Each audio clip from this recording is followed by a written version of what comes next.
Sihir ini juga termasuk perkara yang merusak kehidupan.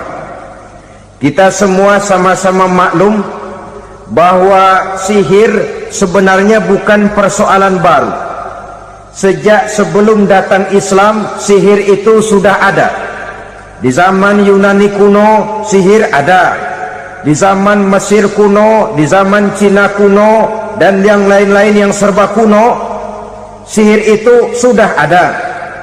Bahkan para nabi pun, para rasul yang diutus oleh Allah Subhanahu wa ta'ala, senantiasa berhadapan dengan ahli-ahli sihir untuk menguji kebenaran dari misi yang mereka bawa. Sihir adalah perbuatan di luar kebiasaan yang bisa dikerjakan oleh ahlinya dengan bantuan jin atau setan. Hukum mempelajari sihir adalah haram, mengamalkannya lebih haram lagi. Sebab itu saudara-saudara, sihir merupakan perbuatan merusak yang harus kita jauhi. Ciri-ciri daripada perbuatan sihir, pertama, ia mengandung tipuan, bayangan khayal.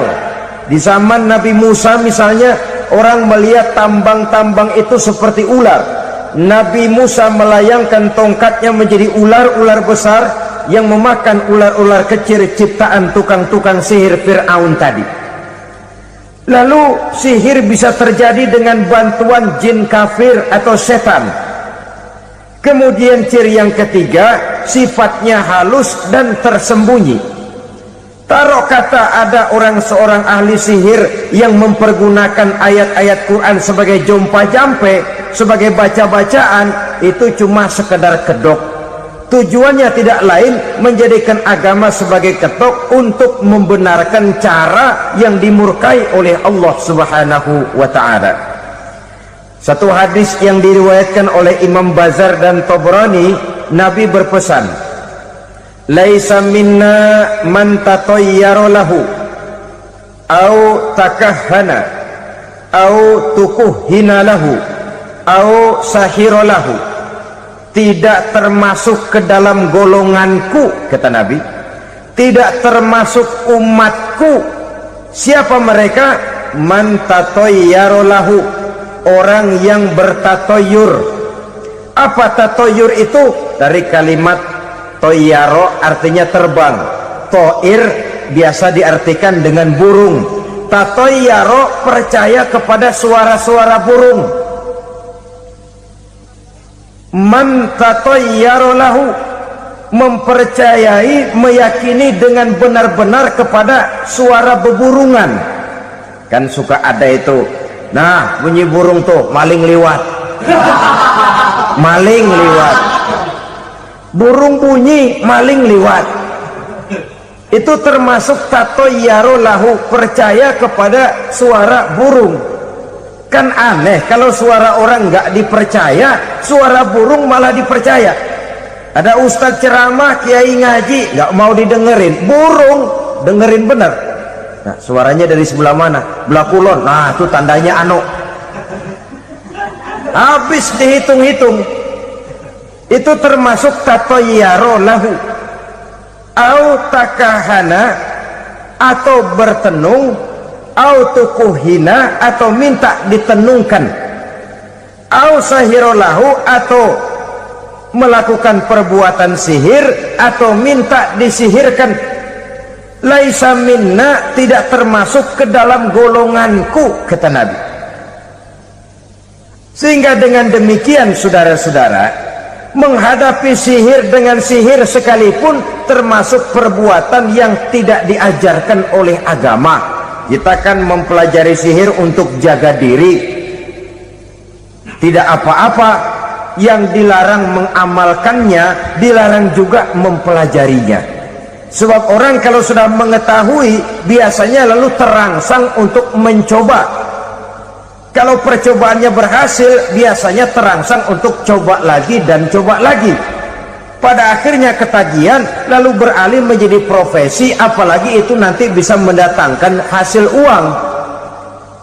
Saudara-saudara kaum muslimin rahimakumullah, kita manusia makhluk nyata, kita hidup di alam nyata, terikat oleh sunnatullah, causality. Oleh karenanya bagi kita keyakinan yang penuh, keikhlasan di dalam bertuhankan Allah, penyerahan diri sepenuhnya hanya kepadanya, itu sudah merupakan obat penangkal yang sangat ampuh agar kita tidak terkena penyakit-penyakit yang dibuat oleh setan dan para pembantunya. Sehingga beberapa ayat Quran mengajarkan, misalnya a'udzu bikalimatillahi tammati min syarri ma khalaq, atau bismillazi la yadurru ma'asmihi syai'un fil ardi wala fis sama, dengan menyebut nama Allah yang tidak bisa mendatangkan bahaya sedikit pun, dari baik yang datang dari langit maupun yang datang dari bumi. Jiwa yang kosong dari keyakinan yang penuh kepada Allah, jiwa yang penuh was-was dan ragu-ragu, itu yang mudah terserang oleh penyakit-penyakit yang dikerjakan oleh para tukang-tukang sihir, yaitu oleh setan dan seluruh para pembantunya. Kemudian hadis kedua yang diriwayatkan oleh Imam Ibnu Hibban, Nabi bersabda, la yadkhulul jannata mudminu khamrin wala mu'minu bisihrin wala qati'ur rahmin. Tidak masuk surga. Ini Nabi yang bilang, tidak masuk surga. Siapa itu? Pertama, mudminu khamrin, orang yang berkekalan dalam mabuk. Selalu mudminun itu sudah menjadi perbuatan rutinnya, tidak kapok-kapoknya, teler seumur hidup. Mudminu khamrin, tidak masuk surga orang yang selalu bermabuk-mabukan. Yang kedua, wala mu'minu bisihrin, orang mukmin tapi main sihir. Ini juga oleh Nabi diperingatkan, tidak akan masuk surga orang mukmin tapi suka main sihir. Wala qati'ur rahmin, dan tidak juga orang yang memutuskan silaturahmi. Tiga macam manusia yang diperingatkan Nabi tidak akan masuk surga: orang yang selalu mabuk, orang mukmin yang main sihir, dan orang yang memutuskan silaturahmi. Saudara-saudara kaum muslimin rahimakumullah. Lalu orang berkata, kenapa dilarang kita bersihir? Padahal Rasul sendiri kan punya mukjizat. Nah, kita memang harus membedakan antara mukjizat dengan sihir. Dalam kehidupan agama kita kenal ada yang namanya mukjizat, ada yang namanya karomah atau keramat biasa diucapkan, ada yang namanya maunah, ada yang namanya irhas, ada juga yang namanya sihir. Kesemuanya ini berbeda, saudara-saudara. Yang dinamakan mukjizat itu khusus untuk para rasul saja. Satu kejadian luar biasa yang terjadi dilakukan oleh rasul atas izin dari Allah Subhanahu wa ta'ala. Perbedaannya dengan sihir jelas. Sihir dari setan, mukjizat dari Allah. Sihir bisa dipelajari, mukjizat tidak. Sihir umumnya untuk maksud-maksud yang tidak baik, sedangkan mukjizat untuk memperkuat kebenaran yang disampaikan oleh para rasul dan ditentang oleh umatnya. Bahkan kafir Quraisy dahulu menganggap orang-orang ahli sihir itu berada dalam satu posisi yang hina, sehingga mereka mengatakan dan menuduh Nabi Muhammad sebagai tukang sihir. Tuduhan sebagai tukang sihir adalah tuduhan yang sangat aib dan hina. Di tengah masyarakat kufar jahiliyah, kedudukan tukang sihir dipandang sebagai kedudukan yang hina, sehingga mereka mengejek Nabi dengan sebutan tukang sihir. Jadi mukjizat hanya untuk Rasul saja. Kemudian karomah. Karomah ini asal kata dari karoma, kehormatan, kemuliaan yang diberikan Allah kepada hamba-hambanya yang rajin mendekatkan diri kepadanya. Oleh karena ketekunannya melaksanakan ibadah, Allah memberikan keistimewaan kepada orang itu, yang dengan keistimewaannya dia bisa mengerjakan yang tidak bisa dikerjakan oleh orang lain. Karomah hanya bisa dicapai dengan prestasi ibadah. Kalau sihir, mau ibadah apa enggak, asal dia belajar, bersatu dan berteman dengan setan, memenuhi persyaratan-persyaratan setan, biasanya lalu bisa. Sedangkan karomah tidak mungkin terwujud tanpa orang mendekatkan diri sedekat-dekatnya kepada Allah Subhanahu wa ta'ala. Maka kita lihat biasanya orang-orang yang punya ilmu sihir, mukanya rata-rata nggak enak dilihat, kumuh, jauh dari air wudhu, jauh dari sujud kepada Allah, malah berteman dengan setan, menjadi pelayan-pelayannya setan. Saudara-saudara, adapun maunah, keistimewaan yang diberikan Allah kepada hamba-hambanya yang belum sampai kepada tingkat wali, tapi orang itu lebih banyak kebaikannya daripada kesalahannya. Umpamanya, saudara jalan bertiga di pinggir jalan, saudara ada pada posisi di tengah, lalu bertiga ini ketabrak mobil. Menurut perhitungan saudara mati lebih dahulu, tapi terjadi hal yang aneh, dua teman saudara mati, saudara malah cuma luka dan lecet sedikit saja. Apa itu? Kalau kita lebih banyak kebaikannya daripada kesalahannya, itu yang dinamakan maunah, pertolongan yang diberikan Allah kepada hamba-hambanya yang lebih banyak kebaikannya daripada kesalahannya. Sedangkan yang dinamakan irhas, kejadian luar biasa pada diri seseorang pada waktu dia masih kecil, yang menunjukkan tanda-tanda keistimewaannya. Itu umumnya pada para nabi pada usia kecilnya sudah ada irhas, tanda-tanda istimewa. Jelas baik mukjizat, karomah, maunah maupun irhas berbeda dengan sihir. Sihir ini jelas saja merupakan bantuan dan persekutuan antara manusia dengan setan. Padahal setan, kata Allah dalam Al-Quran, innahu lakum aduwwum mubin, sesungguhnya setan bagi kamu adalah musuh yang sangat jelas.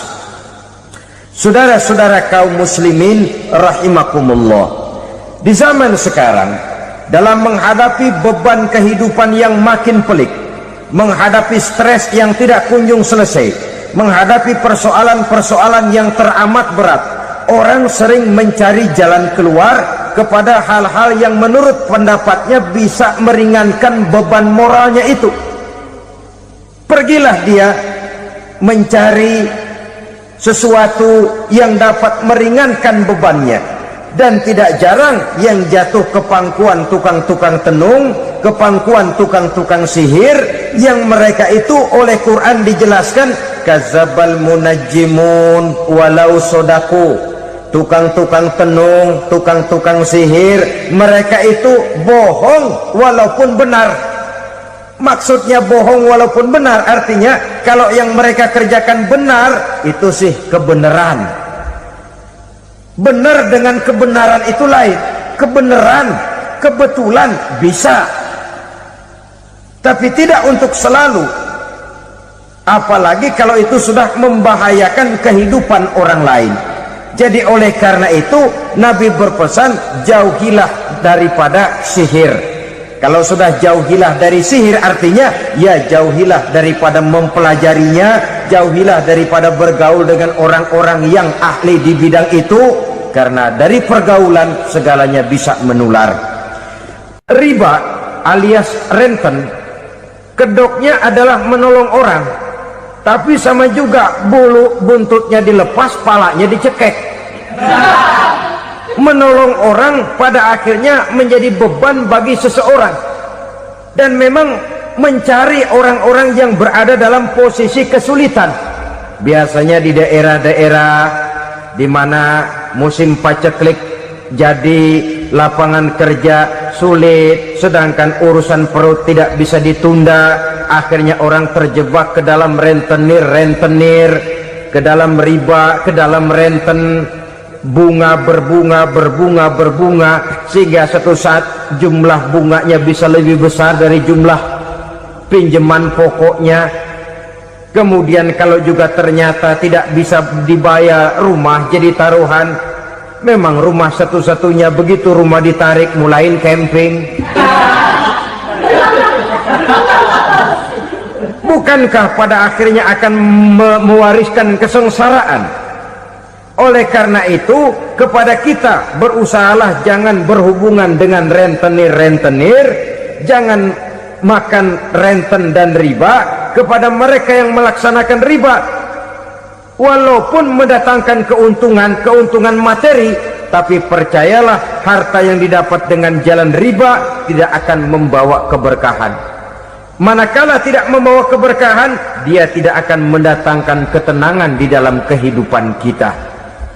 Oleh karenanya, memakan harta riba termasuk perbuatan yang merusak sendi-sendi kehidupan sosial, merusak kehidupan orang lain, merusak kehidupan masyarakat, tetangga, pergaulan, dan sebagainya. Memakan harta anak yatim dengan cara yang zalim, nih, memang lezat. Anak yatim itu nggak tahu urusan apa-apa, kita diamanahkan untuk mengurusinya. Kadang-kadang dibentuklah panitia penyantunan yatim piatu, yatimnya mah tetap kelaparan, panitianya yang pada gendut.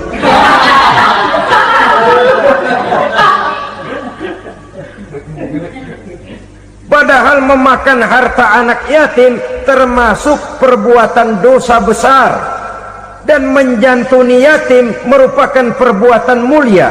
Nabi mengatakan, ana wa kafilul yatim kahataini yaumal qiyamah. Aku dan orang-orang yang menyantuni anak yatim seperti dua jari ini pada hari kiamat nanti. Dekat sekali.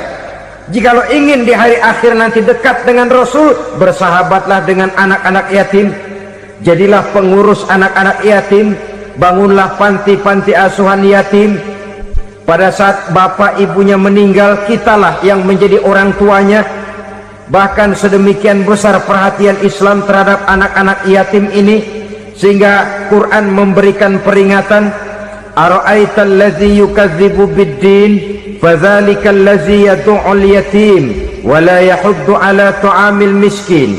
Tahukah kamu siapa orang yang mendustakan agama, beragama tapi dianggap dusta, salatnya dusta, puasanya dusta karena agamanya sudah berdusta. Siapa mereka?